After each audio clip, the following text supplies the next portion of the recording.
ಶಿಡ್ಲಘಟ್ಟ ಸರ್ಕಾರಿ ಆಸ್ಪತ್ರೆಗೆ 2.5 ಕೋಟಿ ರೂಪಾಯಿ ಮೌಲ್ಯದ ಅಭಿವೃದ್ಧಿ ಕಾಮಗಾರಿಗಳಿಗೆ ಶಾಸಕ ಬಿಎನ್ ರವಿಕುಮಾರ್ ಶಂಕುಸ್ಥಾಪನೆ. ಆರೋಗ್ಯ ಸೇವೆ ಸುಧಾರಣೆ ಮತ್ತು ಸಾರ್ವಜನಿಕರಿಗೆ ಹೆಚ್ಚಿನ ಸೌಲಭ್ಯ ಒದಗಿಸುವ ಉದ್ದೇಶದಿಂದ ಶಿಡ್ಲಘಟ್ಟ ಸರ್ಕಾರಿ ಸಾರ್ವಜನಿಕ ಆಸ್ಪತ್ರೆಯಲ್ಲಿ ಮೂಲಭೂತ ಸೌಕರ್ಯಗಳ ವೃದ್ಧಿ, ಡಯಾಲಿಸಿಸ್ ಘಟಕ ನಿರ್ಮಾಣ ಹಾಗೂ ಆಸ್ಪತ್ರೆ ಕಾಂಪೌಂಡ್ ಕಾಮಗಾರಿಗಳಿಗೆ ಇಂದು ಶಂಕುಸ್ಥಾಪನೆ ನೆರವೇರಿತು. ಈ ಮಹತ್ವದ ಬೆಳವಣಿಗೆ ಶಾಸಕರಾದ ಬಿಎನ್ ರವಿಕುಮಾರ್ ಅವರ ನೇತೃತ್ವದಲ್ಲಿ ನಡೆದಿದ್ದು, ಸಾರ್ವಜನಿಕರ ಆಶೋತ್ತರಕ್ಕೆ ಸ್ಪಂದಿಸುವ ಹಂತವಾಗಿದೆ. ಈ ಸಂದರ್ಭದಲ್ಲಿ ಶಾಸಕ ಬಿಎನ್ ರವಿಕುಮಾರ್ ಮಾತನಾಡಿ, ಶಿಡ್ಲಘಟ್ಟ ಕ್ಷೇತ್ರದ ಜನತೆಗೆ ಉತ್ತಮ ಆರೋಗ್ಯ ಸೇವೆ ಒದಗಿಸಲು ಈ ಯೋಜನೆ ಮಹತ್ವದ್ದಾಗಿದೆ. ಈಗಾಗಲೇ 2.5 ಕೋಟಿ ರು ಅನುದಾನ ಮಂಜೂರಾಗಿದ್ದು, ಕಾಮಗಾರಿಗಳನ್ನು ಶೀಘ್ರದಲ್ಲೇ ಪೂರ್ಣಗೊಳಿಸಿ ಸಾರ್ವಜನಿಕ ಉಪಯೋಗಕ್ಕೆ ಲೋಕಾರ್ಪಣೆ ಮಾಡಲಾಗುವುದು. ಗುಣಮಟ್ಟದ ಆರೋಗ್ಯ ಸೇವೆ ಸುಧಾರಣೆಗೆ ನಮ್ಮ ಸರ್ಕಾರ ಬದ್ಧವಾಗಿದೆ ಎಂದು ತಿಳಿಸಿದರು. ಆಸ್ಪತ್ರೆ ಆವರಣದಲ್ಲಿ ಏನು ಇವತ್ತು ನಮ್ಮ ಕ್ಷೇತ್ರದಲ್ಲಿರ್ತಕ್ಕಂಥ ಆರೋಗ್ಯದ ಸಮಸ್ಯೆಯನ್ನು ಗಮನಹರಿಸಿ ಇವತ್ತು 8 ಬೆಡ್ಡೆಡ್ ಡಯಾಲಿಸಿಸ್ ಮಾಡಬೇಕನ್ನೋ ನಿಟ್ಟಿನಲ್ಲಿ ಇವತ್ತು ಸಂಬಂಧಪಟ್ಟಂಥ ಅಧಿಕಾರಿಗಳು ಮತ್ತು ನಮ್ಮ ವೈದ್ಯರು, ನಮ್ಮ DHO ಅವರು, ವೆಂಕಟೇಶ್ ಸರ್ ಅವರು ಮತ್ತು ನಮ್ಮ ಮನೋಹರವರು ಎಲ್ಲರೂ ಇವತ್ತು ಸಲಹೆ ಮೇರೆಗೆ ಈ ಒಂದು ಸಾರ್ವಜನಿಕ ಆಸ್ಪತ್ರೆ ಆವರಣದಲ್ಲಿ 35ಕ್ಕೆ 51 ಕಟ್ಟಡವನ್ನು ಇವತ್ತು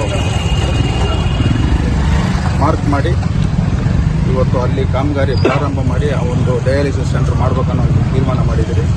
ಆ ಡಯಾಲಿಸಿಸ್ ಸೆಂಟ್ರಲ್ಲಿ 8 ಬೆಡ್ಡೆಡ್ ಇವತ್ತು ನಮ್ಮ ತಾಲೂಕಿನಲ್ಲಿ ಇವತ್ತು ಬಹಳಷ್ಟು ಡಯಾಲಿಸಿಸ್ ಪೇಷಂಟ್ಸು ಬೇರೆ ತಾಲೂಕು ಮತ್ತು ಬೇರೆ ಜಿಲ್ಲೆಗಳಿಗೆ ಹೋಗಿ ಇವತ್ತು ಡಯಾಲಿಸಿಸ್ಸು ಬಡವರಿಗೆ ಇವತ್ತು ಅನಾನುಕೂಲ ಆಗಿದೆ. ಅದನ್ನೆಲ್ಲ ಗಮನದಲ್ಲಿಟ್ಕೊಂಡು ಇವತ್ತು ಡಯಾಲಿಸಿಸ್ ಸೆಂಟ್ರನ್ನು ಇವತ್ತು ಅದು ಪ್ರತ್ಯೇಕವಾಗಿ ಇವತ್ತು ಹಾಸ್ಪಿಟಲ್ಗೆ ಅದು ಸಂಬಂಧದಿಂದ ಅದೇ ಒಂದು ಪ್ರತ್ಯೇಕವಾಗಿ ಒಂದು ಯೂನಿಟ್ ಮಾಡಬೇಕಂತ ಒಂದು ಕೆಲಸವನ್ನು ಇವತ್ತು ಎಲ್ಲ ನಮ್ಮ ಮುಖಂಡರು ಮತ್ತು ನಮ್ಮ ವೈದ್ಯರ ಸಲಹೆ ಮೇರೆಗೆ ಇವತ್ತು ನಾವು ಮಾರ್ಕ್ ಮಾಡಿ ಇವತ್ತು ಕೆಲಸ ಪ್ರಾರಂಭ ಮಾಡ್ತಾಯಿದ್ದೀವಿ. ಶೀಘ್ರದಲ್ಲೇ ನಮ್ಮ ಕ್ಷೇತ್ರದ ಡಯಾಲಿಸಿಸ್ ಪೇಷಂಟ್ಗೆ ಅನುಕೂಲ ಆಗೋಂಥ ಕೆಲಸ ಆಗ್ತಕ್ಕಂಥ ಈ ಸಂದರ್ಭದಲ್ಲಿ ನನಗೆ ಅದೇ ರೀತಿ ಏನು ಇವತ್ತು ಸಾರ್ವಜನಿಕ ಆಸ್ಪತ್ರೆಯಲ್ಲಿ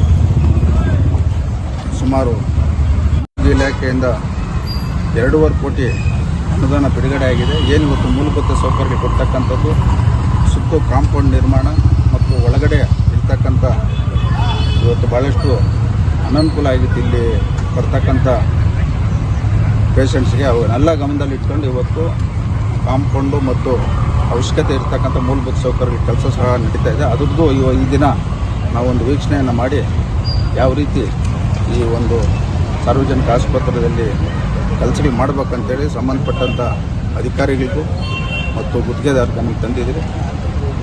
ಈಗ ಈ ಕ್ಷೇತ್ರದ ಬಡವರ ಗಮನದಲ್ಲಿ ಇಟ್ಕೊಂಡು ಮಾಡ್ತಾಯಿದ್ರೆ ಒಳ್ಳೆಯದಾಗ್ತದೆ.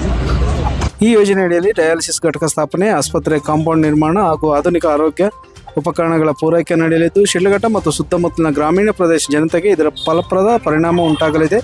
ಇದೇ ಮೊದಲ ಬಾರಿಗೆ ಶಿಡ್ಲಘಟ್ಟದಲ್ಲಿ ಡಯಾಲಿಸಿಸ್ ಘಟಕ ಆರಂಭವಾಗುತ್ತಿರುವುದಕ್ಕೆ ಸಾರ್ವಜನಿಕರು ಸಂತಸ ವ್ಯಕ್ತಪಡಿಸಿದರು. ಸರ್ಕಾರಿ ಆಸ್ಪತ್ರೆಯಲ್ಲಿ ಹೊಸ ಡಯಾಲಿಸಿಸ್ ಘಟಕ ತೆರೆಯುವುದರಿಂದ ಆರ್ಥಿಕವಾಗಿ ದುರ್ಬಲರಾಗಿರುವ ರೋಗಿಗಳಿಗೆ ಅನುಕೂಲವಾಗಲಿದ್ದು, ಖಾಸಗಿ ಆಸ್ಪತ್ರೆಗಳಿಗೆ ಶರಣಾಗುವ ಅನಿವಾರ್ಯತೆ ಕಡಿಮೆಯಾಗಲಿದೆ. ಅದೇ ರೀತಿ ಕಾಂಪೌಂಡ್ ನಿರ್ಮಾಣದಿಂದ ಆಸ್ಪತ್ರೆ ಸುರಕ್ಷತೆ ಹೆಚ್ಚಾಗಲಿದ್ದು, ಆವರಣದಲ್ಲಿ ಶುದ್ಧತೆ ಹಾಗೂ ಶಿಸ್ತು ಕಾಪಾಡುವುದು ಸುಗಮವಾಗಲಿದೆ. ಈ ಕಾರ್ಯಕ್ರಮದಲ್ಲಿ THO ವೆಂಕಟೇಶ್ ಮೂರ್ತಿ, ಮುಖಂಡ ತಾದೂರು ರಘು, ಸದಾನಂದ ಮೂರ್ತಿ ಸೇರಿದಂತೆ ಅನೇಕ ಗಣ್ಯರು ಹಾಗೂ ಸಾರ್ವಜನಿಕರು ಭಾಗಿಯಾಗಿದ್ದರು. ವರದಿ ಕೋರ್ಮಡಗು ಮೈತ್ರಿ ಲೋಕೇಶ್, ಕನ್ನಡ ಮೈತ್ರಿ, ಶಿಡ್ಲಘಟ್ಟ. ಕನ್ನಡ ಮೈತ್ರಿ ನ್ಯೂಸ್ ಮಾಧ್ಯಮಕ್ಕೆ ಸ್ವಾಗತ.